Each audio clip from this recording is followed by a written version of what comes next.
جنگ بندی کے لیے پاکستان کی سفارتی کوششیں، مشرق وسطیٰ تنازع پر ثالثی کے لیے اسلام آباد میں بڑی بیٹھک۔ مصر کے وزیر خارجہ ڈاکٹر بدر عبدالعاطی کی دفتر خارجہ آمد، نائب وزیر اعظم اسحاق ڈار نے استقبال کیا۔ دونوں رہنماؤں کی ملاقات، پاکستان اور مصر کے باہمی تعلقات پر تبادلہ خیال، علاقائی اور عالمی امور پر مشترکہ حکمت عملی پر گفتگو۔ اسحاق ڈار اور ڈاکٹر بدر عبدالعاطی کا دو طرفہ تعلقات مزید مضبوط بنانے پر اتفاق، اقتصادی تعاون بڑھانے کے عزم کا اظہار۔ ترک وزیر خارجہ حکان فیدان کی بھی دفتر خارجہ آمد، نائب وزیر اعظم اسحاق ڈار نے معزز مہمان کا استقبال کیا۔ سعودی وزیر خارجہ کچھ دیر میں پاکستان پہنچیں گے۔ چاروں ممالک کے وزراء خارجہ خطے میں قیام امن کے لیے سر جوڑ کر بیٹھیں گے۔ نائب وزیر اعظم اسحاق ڈار کی زیر صدارت اجلاس ہوگا۔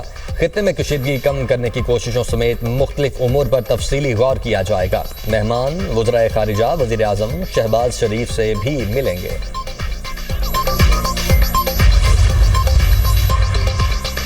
آبنائے ہرمز سے پاکستانی پرچم بردار مزید 20 جہازوں کو گزرنے کی اجازت مل گئی۔ روزانہ 2 جہاز آبنائے ہرمز عبور کریں گے۔ نائب وزیر اعظم اور وزیر خارجہ اسحاق ڈار کا ایکسپرٹ پیغام۔ امریکی صدر ڈونلڈ ٹرمپ نے بھی اسحاق ڈار کی پوسٹ شیئر کر دی۔ اسحاق ڈار نے پوسٹ میں امریکہ کے نائب صدر جے ڈی وینس، وزیر خارجہ مارکو روبیو اور سر وٹکوف کو ٹیگ کیا تھا۔ اسحاق ڈار نے پوسٹ میں کہا، ایران کا یہ اقدام خوش آئند اور تعمیری ہے، اس کی تعریف ہونی چاہیے۔ پیش رفت خطے میں امن و استحکام کے فروغ کا پیش خیمہ ہے۔ مثبت اعلان امن کی جانب اہم قدم ہے جو اجتماعی کوششوں کو مضبوط کرے گا۔ مذاکرات، سفارتکاری اور اعتماد سازی ہی آگے بڑھنے کا واحد راستہ ہے۔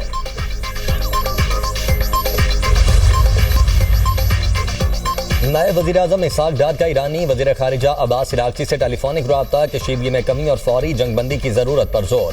اسحاق ڈار کا کہنا تھا، پاکستان خطے میں امن و استحکام کے لیے کی جانے والی تمام کوششوں کی حمایت جاری رکھے گا۔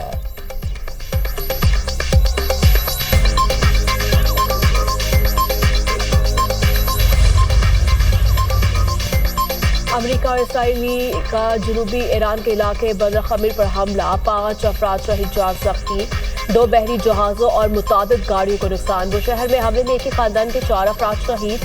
ایران کے مغربی صوبے قازقستان کے شہر ہفتگن پر حملہ، پانی کے بڑے ذریعے کو نشانہ بنایا۔ حملے میں کسی جانی نقصان کی اطلاع نہیں ملی۔ ایرانی حکام کے مطابق حملوں میں اب تک 93,000 شہری عمارتیں تباہ، 295 طبی مراکز اور 600 سکول بھی شامل۔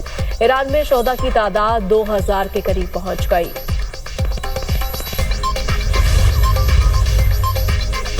پاسداران انقلاب کا حملوں میں 500 امریکی فوجی ہلاک یا زخمی کرنے کا دعویٰ، کہا Iran University of Science and Technology پر حملے کا جواب دیں گے۔ خطے میں امریکی اور اسرائیلی جامعات کو نشانہ بنایا جا سکتا ہے۔ پاسداران کا جنوبی فارس میں امریکی F-16 طیارہ مار گرانے کا بھی دعویٰ، کہا خطے میں امریکی اور اسرائیلی صنعتوں پر شدید حملے کیے، آئندہ ایرانی صنعتوں پر حملہ ہوا تو نتیجہ سوچ سے برا ہوگا۔ حیفا میں اسٹریٹجک الیکٹرانک وارفیئر سینٹر کو نشانہ بنایا۔ بن گوریان ایئر بیس پر ایندھن کے ذخیروں پر بھی حملہ کیا گیا۔ کویت کے انٹرنیشنل ایئرپورٹ پر ایران کا ڈرونز سے مبینہ حملہ۔ بحرین میں ایلومینیم کارخانے پر ایران کا حملہ، 2 افراد زخمی۔ بغداد میں 2 ڈرونز کو فضائی دفاعی نظام نے مار گرایا۔ سعودی اڈے پر امریکی E-3 ارلی وارننگ طیارہ تباہ، سعودی وزارت دفاع کا 10 ڈرونز تباہ کرنے کا دعویٰ۔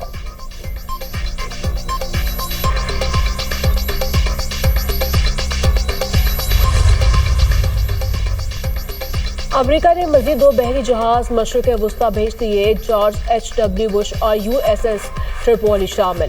USS ٹرپولی پر 3500 میرینز اور سیلرز موجود۔ امریکہ نے پہلے USS جیرڈ فورڈ اور ابراہم لنکن جہاز خطے میں بھیجے تھے۔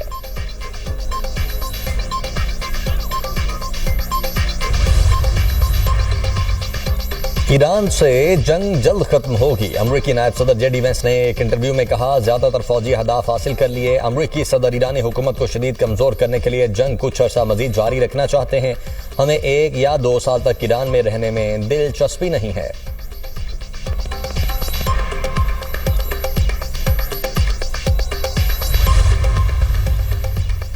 ایران اور حزب اللہ کے اسرائیل پر تابڑتوڑ حملے، مزید 142 اسرائیلی شہری زخمی ہو گئے۔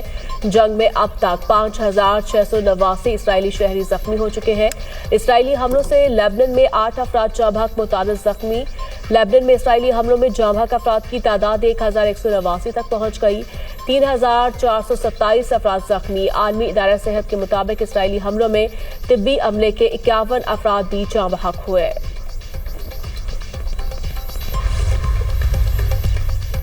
امریکہ نے ایران کے ساحلی علاقوں باشمول خارگ جزیرے پر زمینی کارروائی کی تیاری کر لی۔ امریکی اخبار واشنگٹن پوسٹ کی رپورٹ میں انکشاف۔ اخبار کے مطابق ایران میں محدود زمینی کارروائی خصوصی دستے اور روایتی فوجی کریں گے۔ صدر ٹرمپ کی منظوری سے جنگ کا نیا اور زیادہ خطرناک مرحلہ شروع ہوگا۔ امریکی حکام کے مطابق ہزاروں فوجی میرینز مشرق وسطی پہنچ رہے ہیں۔ امریکی اہلکار کے مطابق زیر غور زمینی آپریشن کا ممکنہ ٹائم فریم 2 ماہ ہو سکتا ہے۔ امریکی حکومت کے اندر زمینی کارروائی پر اختلافات۔ بعض حکام کا کہنا ہے زمینی کارروائی کے بغیر بھی مقاصد حاصل کیے جا سکتے ہیں۔ ماہرین کے مطابق زمینی کارروائی سے جنگ مزید طول پکڑ سکتی ہے۔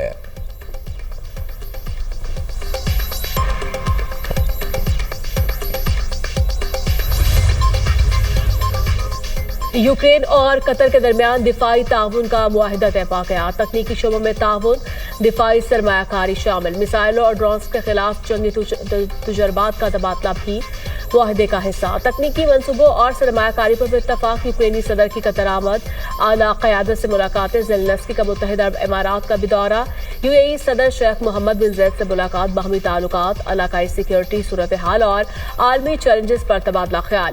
دونوں ملکوں کے درمیان تعاون کو فروغ دینے کا عزم۔ اہم عالمی امور پر ہم آہنگی بڑھانے کی کوششوں پر بھی گفتگو ہوئی۔ ملاقات میں متحدہ عرب امارات کے نائب صدر شیخ منصور بن زید بھی موجود تھے۔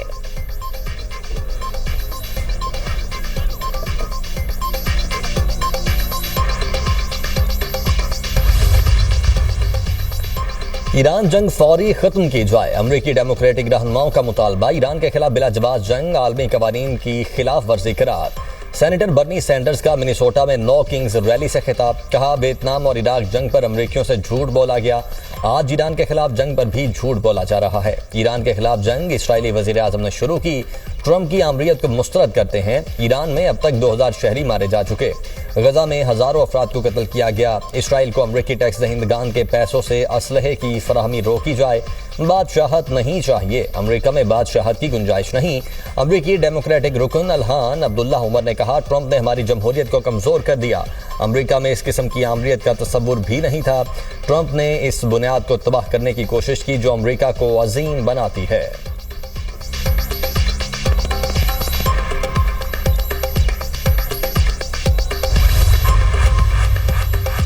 ایران پر جنگ مسلط کرنے کے خلاف دنیا بھر میں نو کنگ مظاہرے۔ ٹرمپ انتظامیہ کے خلاف نعرے بازی، جنگ روکنے کے مطالبات۔ امریکہ بھر میں ہفتے کے روز مظاہروں میں 70 لاکھ سے زائد افراد نے شرکت کی۔ میڈیا رپورٹ کے مطابق امریکہ کے 3000 شہروں میں مظاہرے کیے گئے۔ واشنگٹن ڈی سی میں مظاہرین کا فوجی اڈے کی جانب مارچ۔ امریکی ریاست ٹینیسی میں نو کنگ ڈے پر انوکھا احتجاج۔ شہریوں کا ایپسٹین کیس سے جڑے افراد کے ناموں والے پوسٹرز اٹھا کر مارچ۔ یونان، اٹلی، فرانس میں لاکھوں افراد سڑکوں پر نکل آئے۔ اسپین، جرمنی، نیدرلینڈز، آسٹریلیا اور جاپان میں بھی احتجاج۔ مظاہرین کی ٹرمپ انتظامیہ کے خلاف شدید نعرے بازی، جنگ روکنے کا مطالبہ۔ دوسری طرف اسرائیل میں بھی جنگ مخالف مظاہرے، اسرائیلی شہریوں کا جنگ فوری بند کرنے کا مطالبہ۔ اسرائیلی پولیس کا مظاہرین پر تشدد، جنگ مخالف بینرز اور پوسٹرز پھاڑ دیے، متعدد مظاہرین گرفتار۔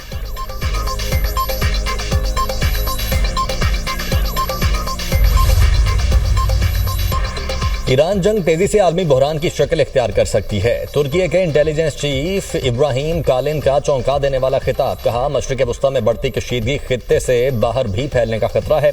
بدقسمتی یہ ہے کہ علاقائی جنگ کی قیمت 8 ارب افراد کو چکانا پڑے گی۔ ایران جنگ سے خطے میں تقسیم گہری ہونے کا خدشہ ہے، یہ بین الاقوامی قوانین کے تحت جائز نہیں۔